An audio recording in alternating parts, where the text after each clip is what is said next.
कोशल उच्च विद्यालय 11तम वार्षिक उत्सव पालित जोगदेले प्राक्तन जिलापाल दाशरथी शतपथी।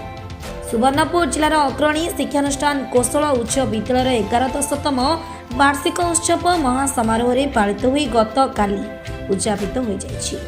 ଏହି ଅବସରରେ ମୁଖ୍ୟ ଅତିଥି ଭାବରେ ସୁବର୍ଣ୍ଣପୁରର ପ୍ରାକ୍ତନ ଜିଲ୍ଲାପାଳ ତଥା ଅବସରପ୍ରାପ୍ତ ସଚିବ ଓଡ଼ିଶା ବିଧାନସଭା ଶ୍ରୀଯୁକ୍ତ ଦାଶରଥୀ ଶତପଥୀ ଯୋଗଦେଇ ମା ମାତୃଭୂମି ମାତୃଭାଷା ଓ ଗୁରୁଙ୍କୁ କେବେ ବି କୌଣସି ଛାତ୍ରଛାତ୍ରୀ ଅଣଦେଖା ନ କରିବାକୁ ପରାମର୍ଶ ଦେଇଥିଲେ।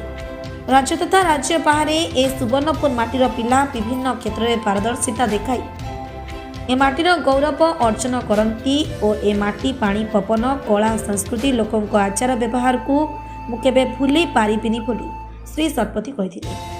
कृति छात्र छात्री गुरुजी गुरुमा और सहर जिलार विभिन्न प्रतिभा विशिष्ट व्यक्तिविशेष मानक संबर्धित करते।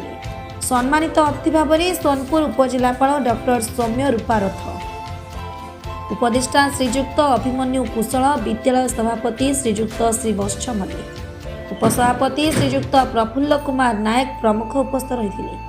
ठीक सेहीपरि पूर्वाह्न अधिवेशन में जिला पंचायत अधिकारी श्रीजुक्त अर्जुन माझी मुख्य अतिथि और श्रीमती सस्मिता भूतिया सम्मानित अतिथि भाव में उपस्थित थे। विद्यालय शुभेच्छु सहयोगी समेत उपस्थित समस्त सांबादिकों को उपढोकन मानपत्र दे सम्मानित करा जायतिला। विभिन्न विभाग में कृतित्व हासिल करिथिबा छात्र छात्री और राज्य स्तर में कृतित्व अर्जन करिथिबा छात्र छात्री को पुरस्कार प्रदान करा जायतिला। परे परे सांस्कृतिक कार्यक्रम सुर विचित्रा अनुष्ठित होइतिला, जहाँकि समस्ते बेस मजा नहीं। विद्यालय पर उत्सव रे एक नियारा कार्यक्रम बालुका शिल्प थिला, जहाँकि छात्र छात्री और शिल्पी अभिषेक सिंह द्वारा प्रभु श्री जगन्नाथों विशाल मूर्ति बाली रे निर्मित करा जायतिला। वार्षिक उत्सव प्रथम दिन विद्यालय स्काउट कैंपरी अनुष्ठित होइतिला। सोनपुर कोशल उच्च विद्यालय पक्षर आयोजित यह भारत स्काउट गाइड कैंपरी और वार्षिक उत्सव महासमारोह उद्घाटित होता।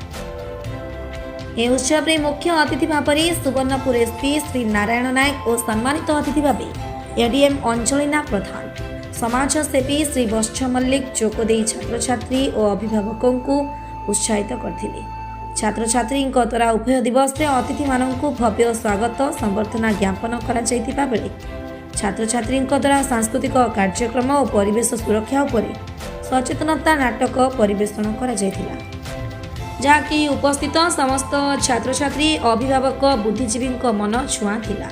स्कूल अध्यक्ष संजय साहू प्रत्यक्ष तत्वावधान में अनुष्ठित यह कार्यक्रम में समस्त शिक्षक शिक्षयित्री कर्मचारी और छात्र छात्री सहयोग करथिले।